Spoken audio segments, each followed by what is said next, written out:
time a man becomes successful, he makes certain enemies.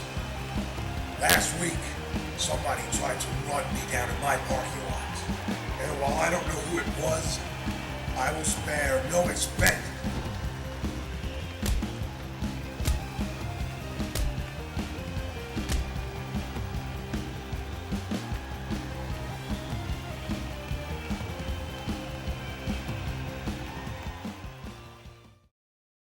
Going over the security footage from last week.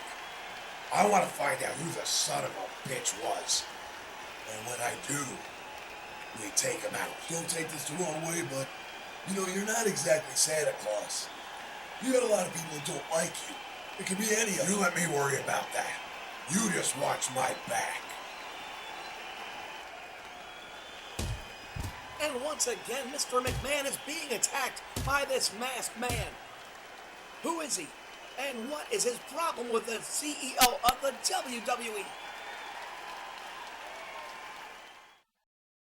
This is getting old. Whoever this son of a bitch is that wants to keep attacking me. You don't come into my house. You don't come into WWE and try to put Vince McMahon on the shelf.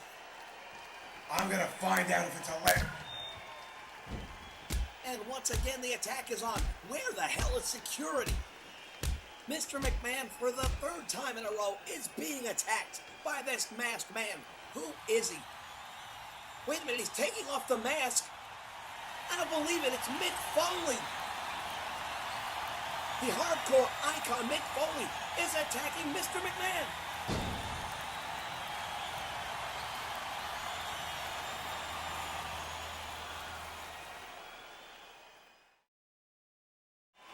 I wasn't the one who fired the first shot. Vince McMahon came up to me and he asked me, he said, Mick, take over the NXT, do whatever you gotta do to get the ratings up. And I did. Next week I'll be bringing you a show that you can't cancel.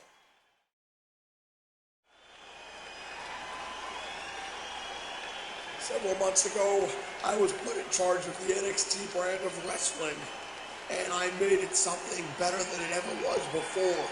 And then we were canceled. Well, I welcome all of you to the XCW. You like hardcore wrestling? Well, then X marks the spot. Nick, I was just looking at the schedule out there, and it seems that you haven't exactly given me the title shot that I asked for. Listen, you're new in this new organization here. You don't want to be making enemies, if you know what I'm saying. Being a family man and all. Have you lost your freaking mind? You think you're going to threaten Mick Foley in my office? I got a match for you. Now get the hell out of my office. Hey, Mick, I've got something for you.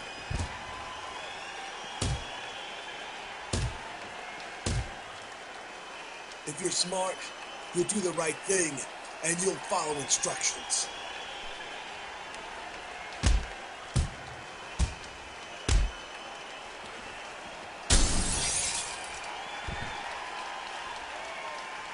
All right, Mick, time to go for a little ride.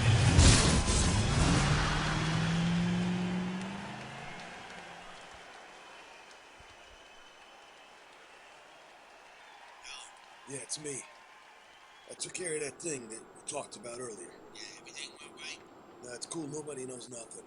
That's real good. You get the hell out of here before anybody figures out. All right, I'm on my way back. See you in a little bit.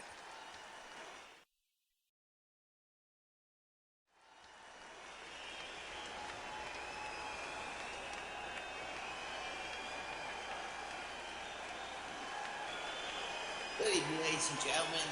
My name is Vito Martelli. I have been in negotiations with Mick Foley for the last several weeks now. Could be more or less a silent partner here in the XCW.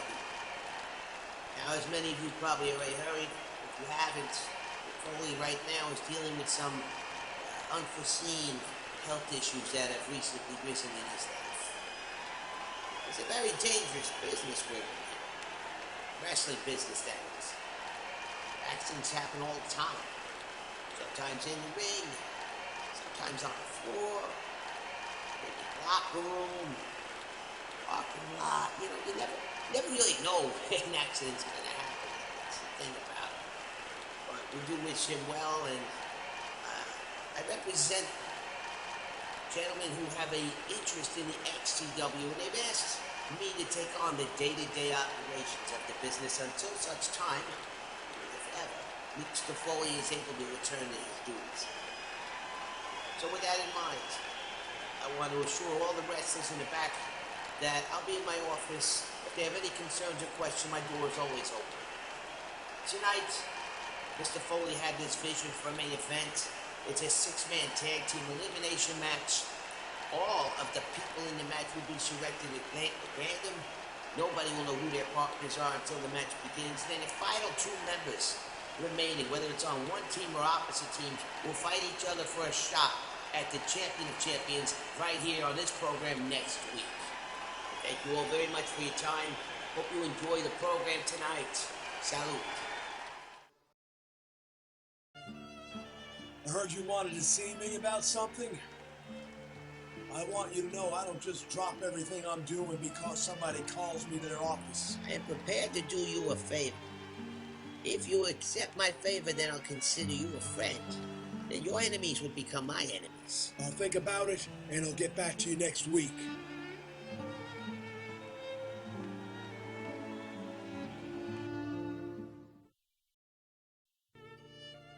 You wanted to see us? Who the f*** are you two supposed to be, Crockett and Tubbs?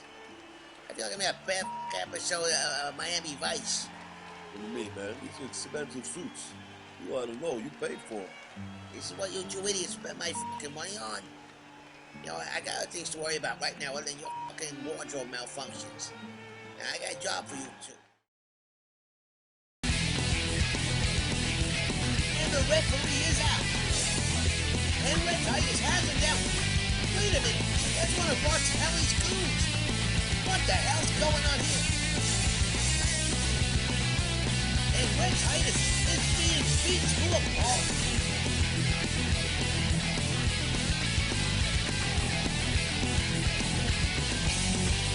So is this the favor that Vito Bartelli told Scrap Iron about last week? I know we have some lagging rules here in the XCW, but this is ridiculous. 1, 2.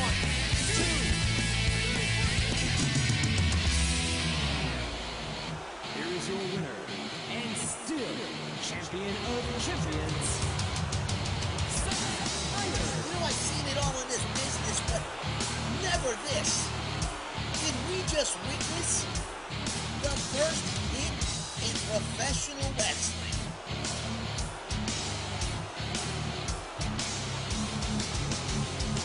Listen, I don't need any trouble in my life, but it looked a whole lot like a mafia hit on Red Titus.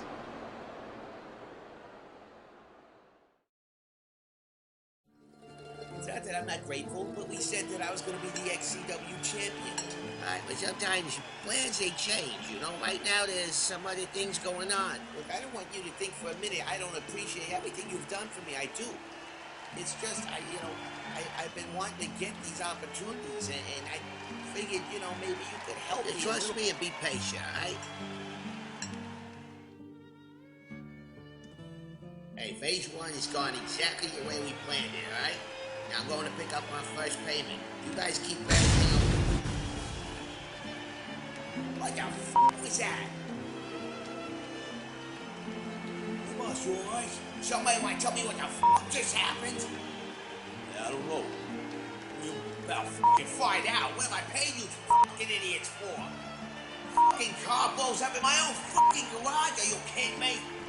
You two better find out who the f*** is behind this shit. I want somebody's ass.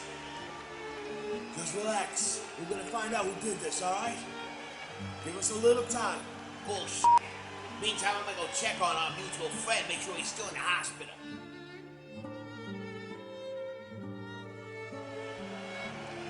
Yeah, it's good to see you. Phase 1 has gone exactly as we planned.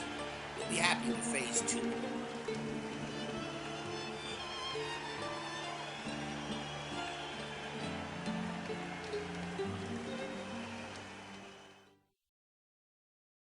Spend a lot of time, a lot of money to try and figure out who tried to blow me up a few weeks ago, I'm just gonna ask someone to man up right now.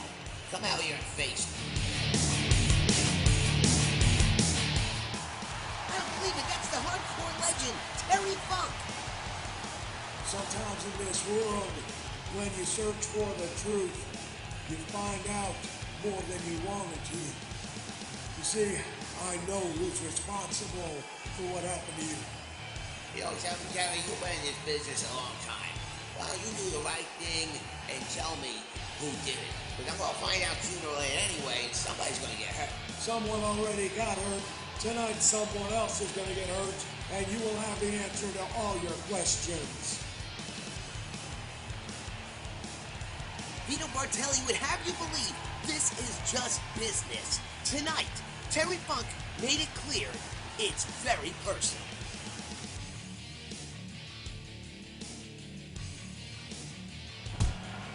And Terry Funk is going after Vinny Massaro. Wait a minute, that's Mick Foley. Mick Foley has hit the ring, and it's a 2-on-1 attack against Vinny Massaro. And what? That's the Sandman and Tommy Dreamer. The legends of hardcore wrestling have reunited, and they have taken out a member of the cartel. Vinny Massaro, the nephew of Vito Bartelli, has been sent out on a stretcher.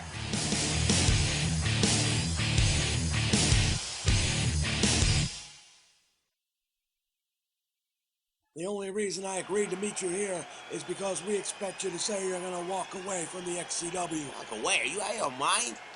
I am the XCW now. I own it. I operate it. Well, I think you better check your paperwork again. Son of a bitch. Mick Foley still owns the XCW.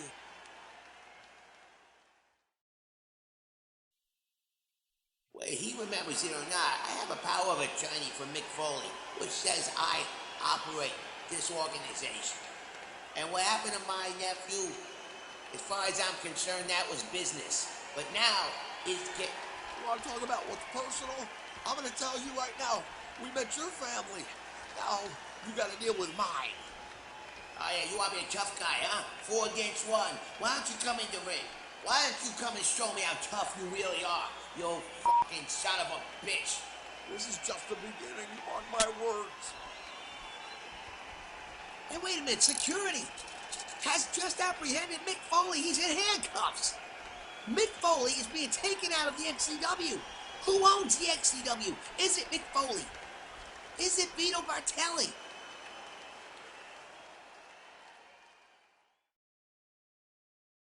Tried your best, you son of a bitch, to put me out of professional wrestling. You tried to put me in a hospital for the rest of my life, but it didn't work. I'm here, and I'm gonna take you out once and for all. Yo, Mick, I had nothing to do with what happened to you. But whatever it was, right now the lawyers are looking into the legal aspects. Yeah, well, while they're working on it, tonight it's my family against yours. Ladies and gentlemen, it is time for our 6-man tag team match.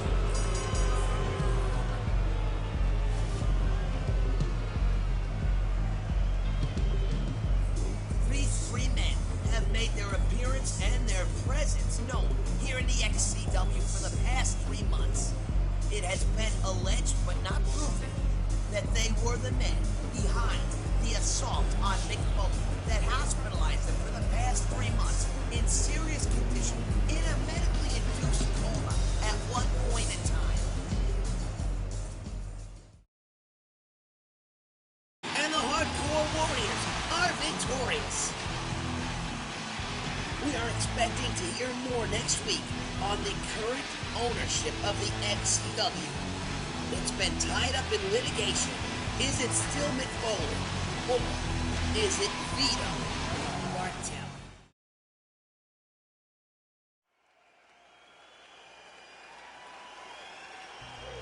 I don't really feel like talking.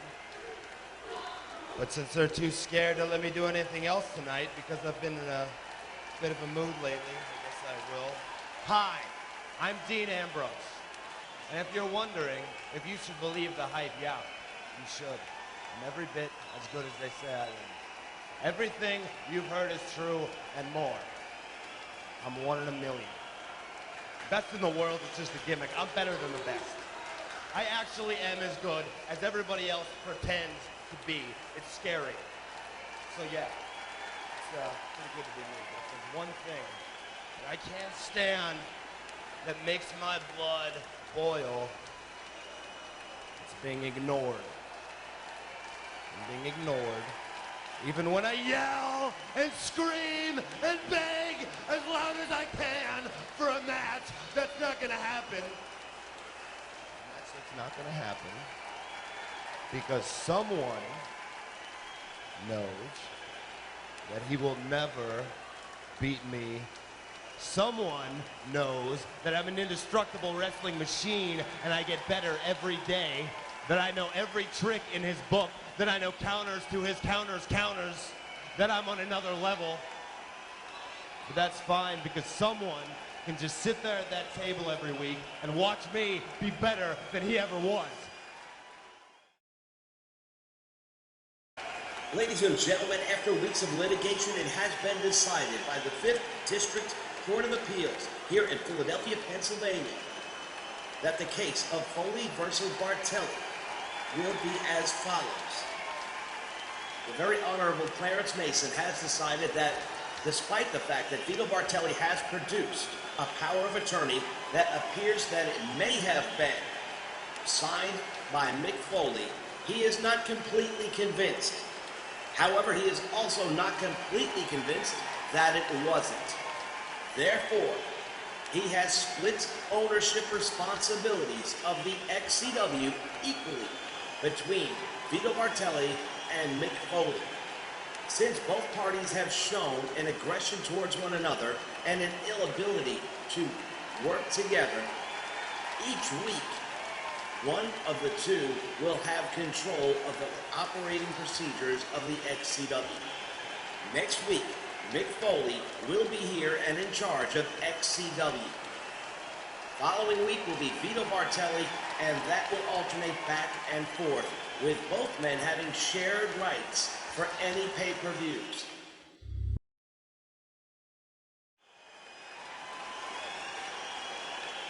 Thank you very much. I've got a lot of ground to cover tonight. If you don't mind, I'd like to first start, though, by sharing a story with you.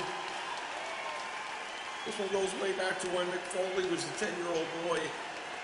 One summer morning, I was hanging out with a friend of mine, one of my best friends at that time, Tommy Blonsky. And it turns out that somehow, for reasons which I'm still not quite sure of, Tommy ended up in possession of his father's cigarette lighter. Boys being boys, we decided we were going to go into the woods and start some small campfires. That's what we did. We went in and started gathering some wood, some leaves, some brush, and we'd start a small fire, and then in about 10 seconds, 15 seconds would go by, and we'd stomp it out. And then we'd go ahead and we'd build another one, and we'd light it again. Only this time we'd let it go a little bit longer because the thrill wasn't quite the same.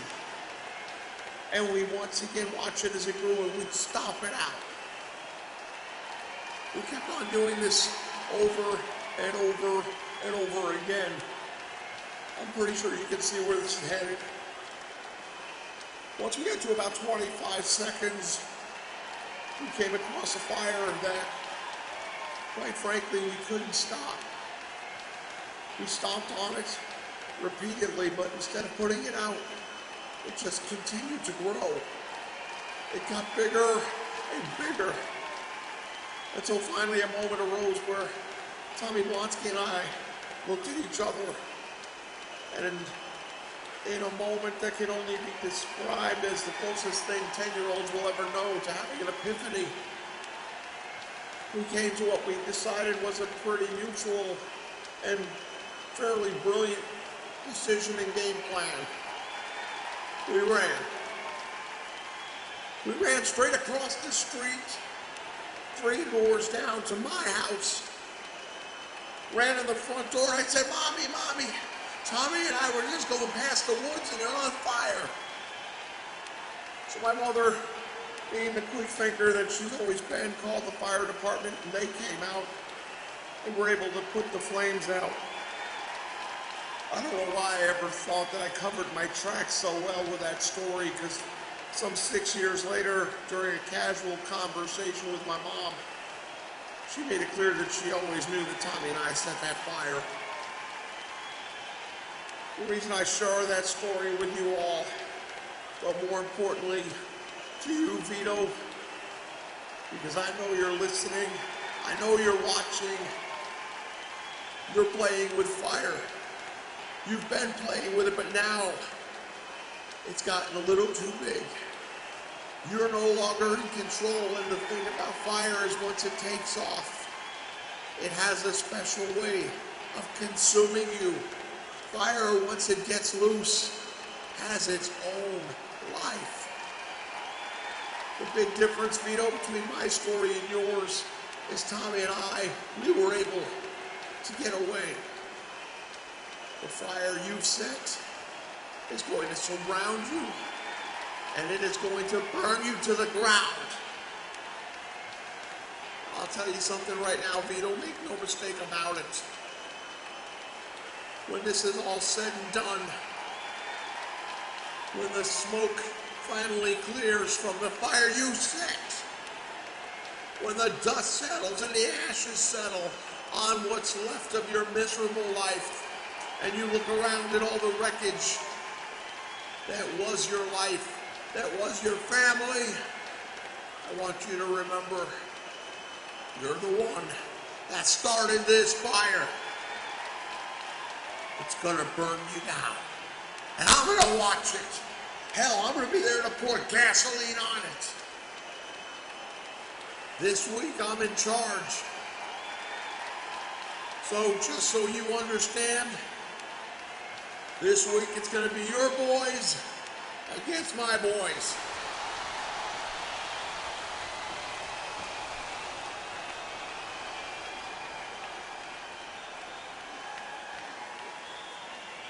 Oh, geez, I almost forgot the most important thing. You know, you remember that the judge stated that we would have equal ownership over pay-per-views. Well, I just wanted to be the first to let you know, congratulations, partner, because the first XCW pay-per-view is just a few weeks away. And because you pushed my back to the corner the way you have, I've had to invite some of my old friends from my old neighborhood to come out and play.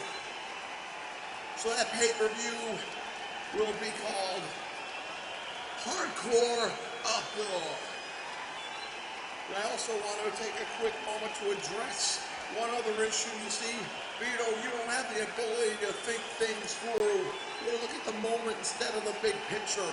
Your actions have led to a lot of disruption here at XCW, and that has caused several wrestlers that were on our roster to leave the company. Now, I don't blame you. I understand you all have families to feed, and during uncertain times and power struggles, people worry about getting paid.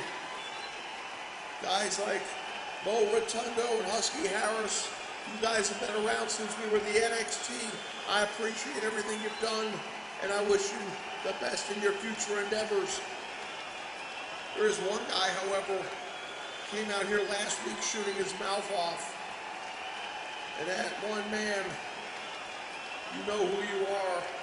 Dean Ambrose, you said you were never going to get the match you wanted.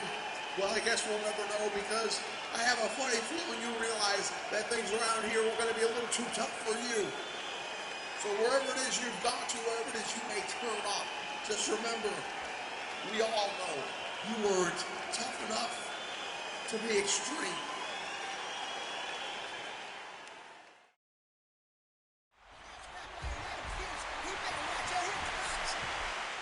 Mr. Sacco!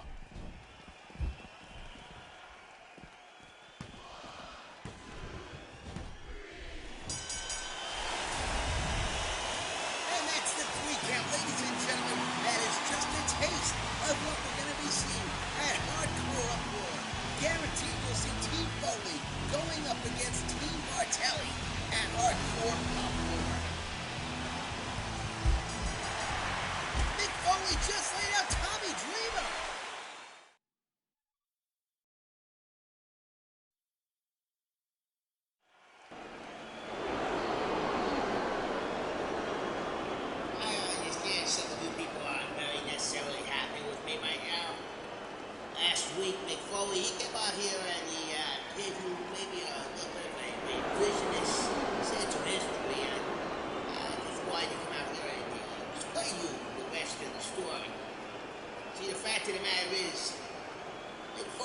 hasn't exactly been himself lately. He's been making some pretty harsh accusations that, quite frankly, have never been proven.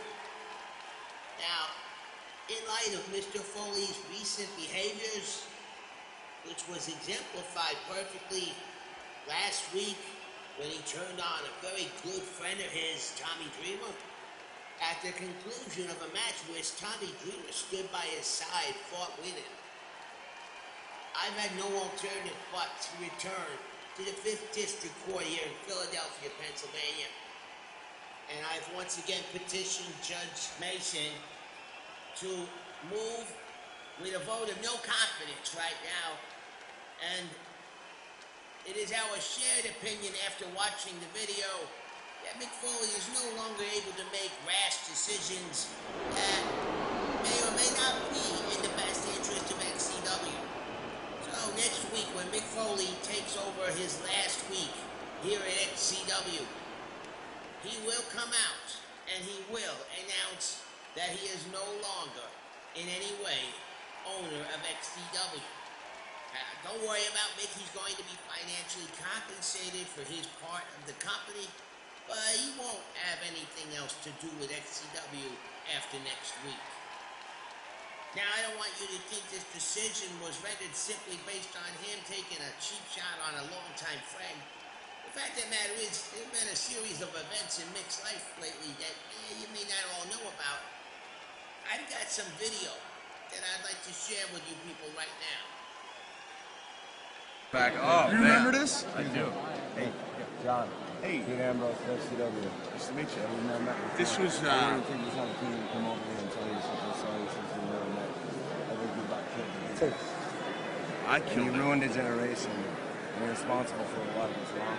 You need to be accountable. You know, I was in a building that was 14-year-old full kids, of... all the 14-year-old kids ruin their lives, ruin their dreams. Name one 14-year-old kid. I got smart real quick and I made it, but You a got lot a of my video? friends didn't. A lot of my friends didn't. Your friends are what? Are they dead? And you got off Because of scot-free. me? You need to be held accountable. I don't care what you have to say. You're a criminal. You're a criminal, Nick. You're a liar. You're a criminal. I Listen, think this is you're a piece of WrestleMania. garbage. If you have a problem with me, I think you you're bring a it up piece of garbage. somewhere I don't else. care what you have to say. You're a liar. Bring it up and somewhere a else. criminal. What's your name? You need to be held accountable. What is your name? You need to be held accountable. What is your name? Doesn't matter. What does I'm just accountable another- mean? What does accountable mean? Another lost You're a lost generation. You know, this is WrestleMania. There are families here. There are kids here. Get out of here, man. You got a problem with me? Accountable? What does accountable mean? You tell me what accountable means in your book. After reviewing all the evidence that was presented, the 5th District Court here in Pennsylvania has agreed with me, with my attorneys, and they are moved with a vote of no confidence, and Mick Foley will be leaving the XCW next week.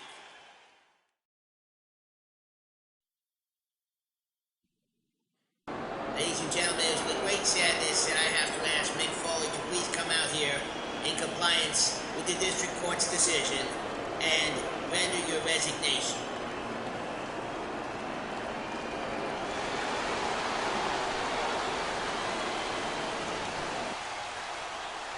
Before I comply with the orders of the 5th District Court of Pennsylvania, I want to say publicly to all of you here in the XCW, whether you're backstage or out here in the audience, that from my heart, I apologize for all that has happened wrong here over the past several months. Vito, when I talked to you the first time ever, I knew you were nothing but trouble, but I never imagined you could have pulled off the things you've done. You've taken away everything that matters to me. So when Judge Mason called me into his chambers last week, I knew that things were looking pretty bleak for Mick Foley. But fortunately for me, Judge Mason's a big fan of film, apparently. You see, after my little accident a few months back, I had some security cameras installed. You might not have been aware of them. Actually, I'm pretty sure you weren't. If I could direct everyone's attention to the big screen, I think you'll all be very interested to see what I've got. I trust our friend is happy with everything, the way it's turned out. Yeah, we have our next payment. He's actually very happy. As a matter of fact, he says as long as you close the deal, you'll get your last payment and maybe even a little bonus. Oh, I'll close the deal, all right. Don't you worry about that. Yeah, I don't know what kind of tricks you're playing here, but this ain't gonna work. We'll use some trick photography or something, but bottom line is, you gotta resign. That's where you're wrong, Vito.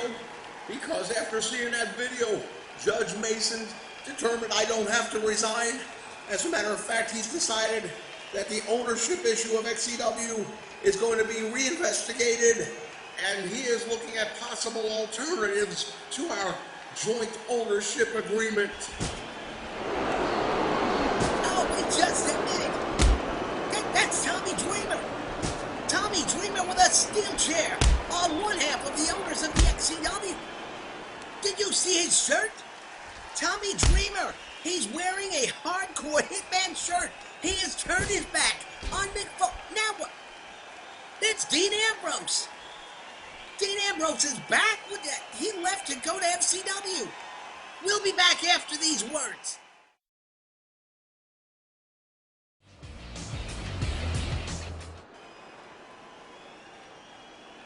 This hasn't been a very good year for you, has it, Mick? I mean, first you get yourself into a pretty serious car accident. Cost you a few months in the hospital. Cost you some memory loss. Then you get back out, get in another battle, and you lose that one, only this time it's in court. You've had a very interesting career, Mick. I mean, I remember looking back at tapes of you at WCW. I remember Clash of the Champions, you took a drop kick off the apron and landed smack on the middle of your back on a cement floor, no pads. What did they refer to you as back then, Mick, in the WCW? You were called the glorified stuntman, right? Then you went there and you started wrestling in some bingo hall in South Philadelphia, where you became known as a hardcore icon. Wrapped the ring in barbed wire and took on guys like Sabu and Sandman and Terry Funk. And then from there, oh, then you finally made it, didn't you, Mick? You made it to the big time. You made it to the WWE. You made it to the spotlight, the big paydays. And then you showed this video on the WWF television program. You showed this video of a 14-year-old Mick Foley jumping off of a roof. That video, that influenced a lot of young people, Mick. A lot of kids my age at that time were 14, Mick. We watched that video. We thought that was our ticket. We thought that was the way into the big time, into the WWF, into the WWE. A lot of 14-year-old kids started jumping off of 15-foot-high roofs, Mick. A lot of kids started getting hurt. I was one of the fortunate ones, Mick. I got out before it was too late. I realized that wasn't the way in. See, we started trading headlocks and hip locks for high death-defying moves that left a lot of guys permanently injured, Mick. There were a lot of 15-year-old kids on medication that they had to take the rest of their lives through the pain that they woke up with every single day. And you walked away scot-free. You were not held accountable by anybody, yet you are guilty of criminal activities, Mick. What you did, you put adolescents at risk. You were responsible single-handedly for the delinquency to minors. But nobody ever put you on trial for it, Mick. But your day has come, your day in court. Because I am here and I am holding you accountable for the atrocities that you have committed against a generation. A lost generation of talent, Mick, that could have been in this industry right now, that could be creating moments in this industry right now that will never have that opportunity because of you. Now I know, Mick, at Hardcore Uproar, it's going to be you and Tommy Dreamer. But part of the glory, because yes, right now I consider my home base to be Florida Championship Wrestling, but I'm still considered an indie wrestling star. And as such, I can sign to wrestle anywhere I want, anytime I want. And whatever's left, whatever little piece of your ass Tommy Dreamer leaves at Hardcore Uproar belongs to me. And be sure of one thing, Mick Foley. As far as I'm concerned, you're on a 2-strike system so far. You had strike 1 with your car accident. Strike 2 was when you lost in court. When you get done with me, Mick Foley, that's going to be career-ending, strike 3. And I want you to save this interview, Mick, this promo, this shoot. I want you to save it. Save it to your iPod. Save it to your DVR. And keep it somewhere where you can keep hitting play. Because when we're done, Mick, and it won't be a long, drawn-out feud, because quite frankly, you won't be able to hold up with more than one match with me. But when it's all said and done, I want you to be able to hit play on a DVR. I want you to be able to hit play on an iPod. Because when you can't remember the names of your own children, I want you to remember the reason why. I want you to remember one name. And I want that name to be Dean Ambrose. Here comes a mandible claw. Tommy Dreamer is in trouble. Foley just throws him to the ground. Now what's he gonna do? Another stiff forearm. And once again, 2 mandible claws in a row. Tommy Dreamer is in trouble. Foley goes for the cover. Can Dreamer possibly kick out? And Foley gets the win.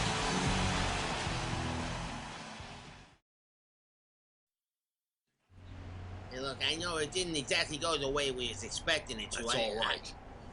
We got enough things accomplished tonight. The bottom line is this. Foley's a beaten up man. Sure, he may have won the battle tonight, but we're gonna win the war. And that's really all that matters. The only thing you need to concentrate on now is finishing the job. You've got him on the ropes. Now you have to Why put am I him not away. surprised? Vince McMahon, you son of a bitch, and you! Now The hold two on of just you a second working there, against Mick. me. You're the one that fired the first shot. You're the one who tried to run me down in my parking garage back in November. Or did you forget about that? You should know better than anybody, Mick. I'll do anything to get even. I don't let anybody screw with Vince McMahon. But don't think you have all the answers. You see, Mick, you have a lot of people that don't like you. A lot of people that want to see this company fail. Hey, you know something, Mick? For somebody who's supposed to be such a good businessman, yeah, I gotta admit, you're pretty blind. Your biggest enemy is not one of us. I'm not playing any more games with you two.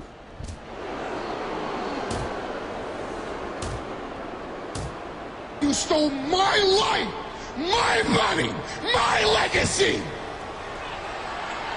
Holy shit!